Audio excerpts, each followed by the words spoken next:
Reading from 1 Samuel chapter 7, leading up to this particular passage, this is a time in which Israel had been at war against the Philistines. And in one of these particular battles, Philistine army won, and they actually conquered over Israel and captured the Ark of the Covenant from Israel.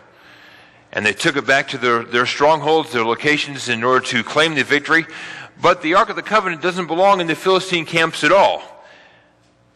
In fact, they put it in the temple of their god, and the next morning their god had fallen over with the arms, with the hands and the head broken off of the statue.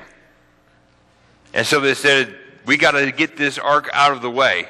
And they moved it to another location, and the people who all lived in that location all were struck with tumors of some sort. And so they decided, we can't keep this any longer. The God of the Israelites is punishing us. And so they put it on an ox cart and sent it back to Israel. That's pretty much the synopsis leading up to where we're at for today, reading out of chapter 7 at verse 2. It was a long time, 20 years in all, that the ark remained at Kiriath-Jearim, and all the people of Israel mourned and sought after the Lord. The Kiriath-Jearim is not the place where it should be. It should be at the tent of meeting in Shiloh, but they hadn't moved it there yet, and there's this rest. And things were not settled for the people of Israel because of this.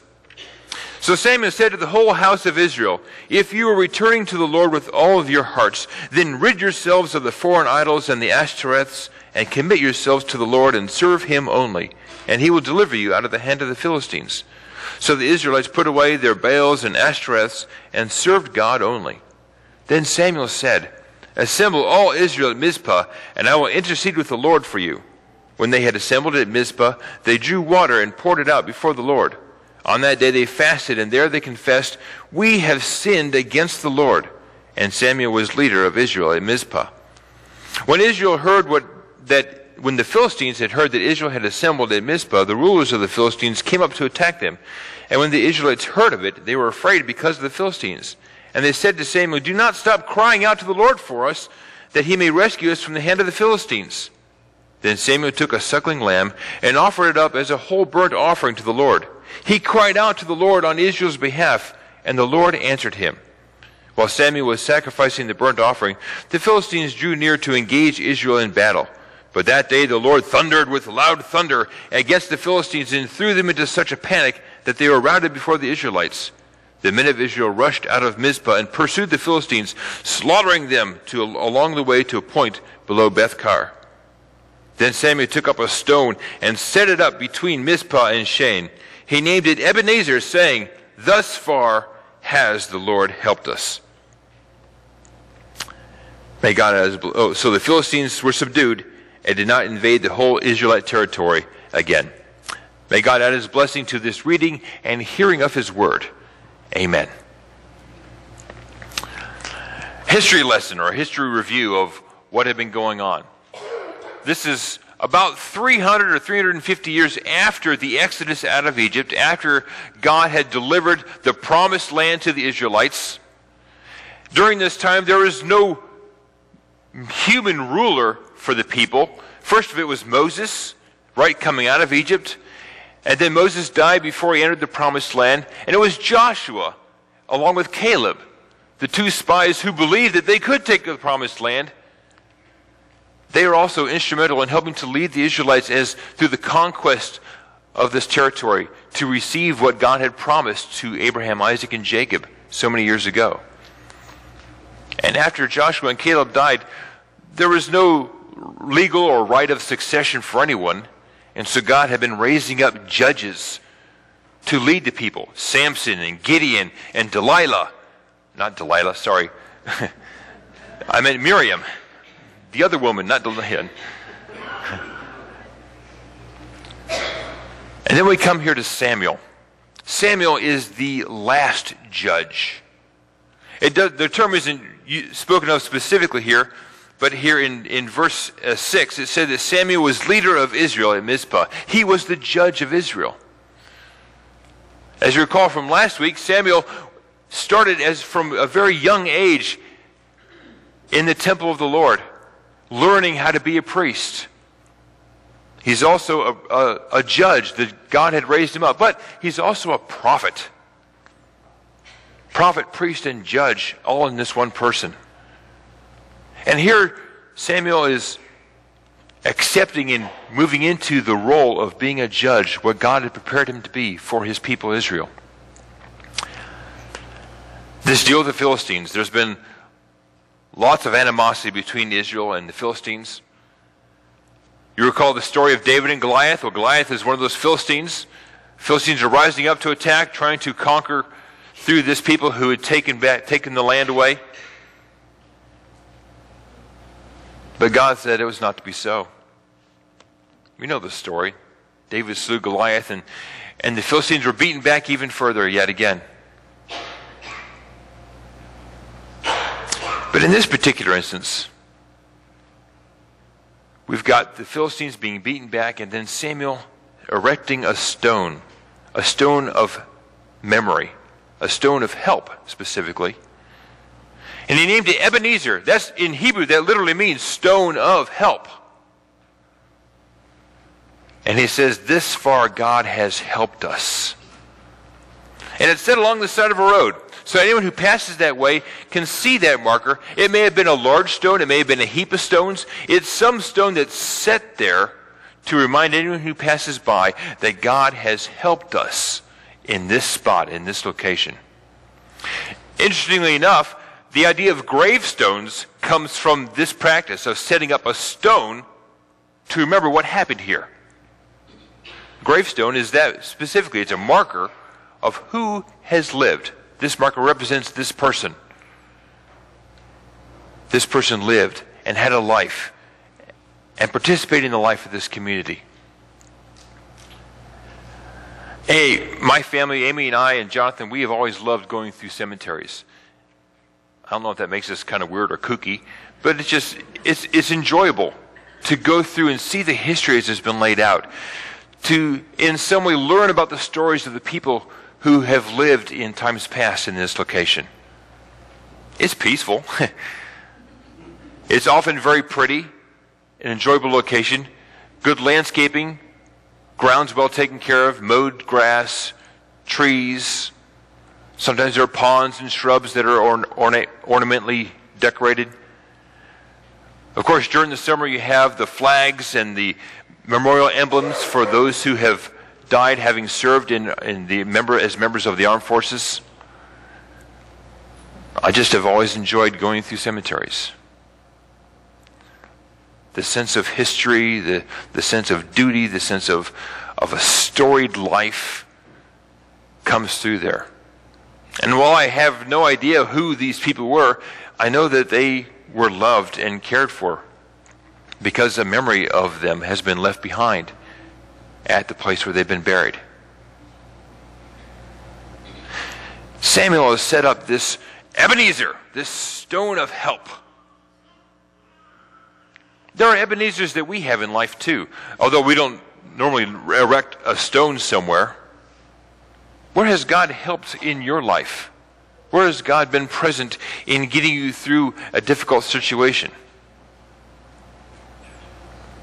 I remember times as I was growing up on the mission field, how God was carrying us through particularly difficult times. Sometimes there wasn't enough support to pay the bills or to get things done.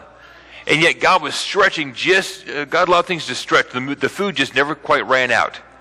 Amy can share stories about that too, as she grew up with her dad, a pastor. There would be someone to come by and drop off some vegetables, or somebody would come by and maybe bring some meat. You know, there's help that God has provided us in those cases. I remember when I was in college, one of my roommates died of complications from asthma. And it was 2 weeks before the end of the semester. We were gearing up to study for our final exams. I was in a complete fog during that time.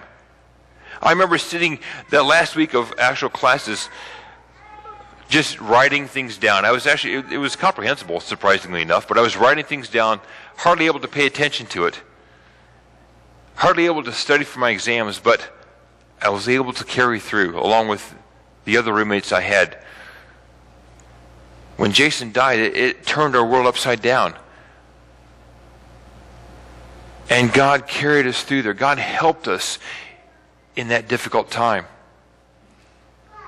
Where has God helped you? While there may not be a physical marker of it,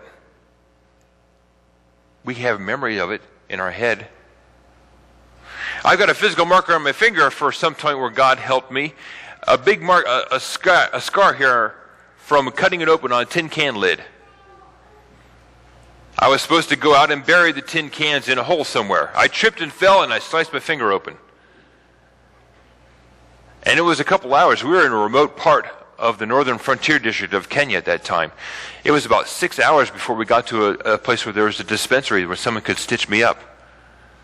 But I have that as a reminder that God was helping us to make the trip smooth, safely enough and fast enough that the stitching could be done and I could save that part of my finger. If I lost it, it wouldn't cause too much of an issue. I'd just have a very disformed finger, but it would it wouldn't have affected me overly much. God helped me and helped my family as we went through that time. There was a crisis. I was bleeding. I was in pain. And God carried us through there. We should remember as much as possible where God has been helping us. We should keep that as much to the front of our memory as possible so that we can have that as a ready witness to how God has been active in our lives, to how God has been carrying us from the past and into the future, how God is growing us up in the faith. Where has God helped in your life? Some people have diaries and they can write it down. That's a means of having a marker. Now, some people may write something in their Bible. God has done something magnificent at this time in my life. God has been real to me because of this particular passage or because of how I've understood what God is saying and what God is doing in the lives of these people. There are many ways that we can erect stones of help, even if they aren't actual stones at all. Nonetheless, we should be about the business of remembering what God has done, so we can give thanks to God for it and praise God's name for what He's done for us, and use those as tools to present a witness for what God has been for us. Right? We need to be ready to have a response to people who ask us about what it means to be a Christian, why we live the way we live, why we do the things we do. If we can say, I stay devoted to God because God has been devoted to me, in this case, in this case, in this case, then we're sharing exactly what we should be sharing with others, letting them know why God is important to us, why we continue in a relationship with God in the first place.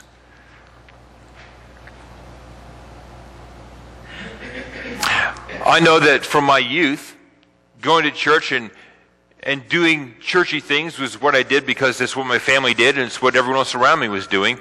But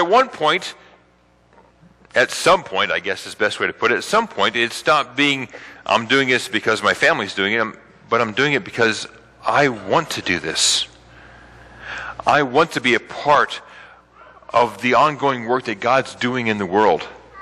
And it's work that He's doing in me still. But as we gather together and work together in the family of Christ, we're extending hope. We're passing peace. We're sharing love. We're helping to build lives back together. We're helping to repair shattered dreams. We're helping to engage in the ongoing love of God, first shown to us, right from 1 John. We love because God has first loved us. We engage in ministry because of God's outpouring ministry and love toward us. Let us keep in mind what those stones of help are from our past. And let that be traditions for us. A tradition is something that has come from the past and is carried into the future. And if we take the things from our past where God has been active and busy and living, enlivening us, and we carry that story into the future, then we're expressing that witness. We're sharing with others how and why we are who we are, as a means of bringing them, hopefully, to the feet of the cross themselves, where they can make a decision for Jesus to be their Lord as well. What are those stones in life for you? Every so often, I remember something else comes to mind. Yesterday, I was up in the Wadsworth area where my dad and his brother and sister were born, a Weaver family reunion. As we all gathered, we all got to sharing stories of how life was and what happened when and who did what there and all that sort of thing. And I was able to remember certain facts and certain things about my family that I had forgotten. And I remembered where God had been busy and active in those ancestors of mine. We only had the memory to pass on. But in hearing the stories, I'm remembering how God was shaping my family through the possibility of a job given to a great-grandfather of mine that it allowed him to make a living, to support a family, to eventually lead to my generation now, which includes my cousins, my brother, and my sister. God has been active from a long time ago in all of our lives. And while we don't know every story, we know some of them. And we can include them in the list of traditions that leads up to who we are right now, being a part of God's family. Let us keep those stones of memory alive, those Ebenezers.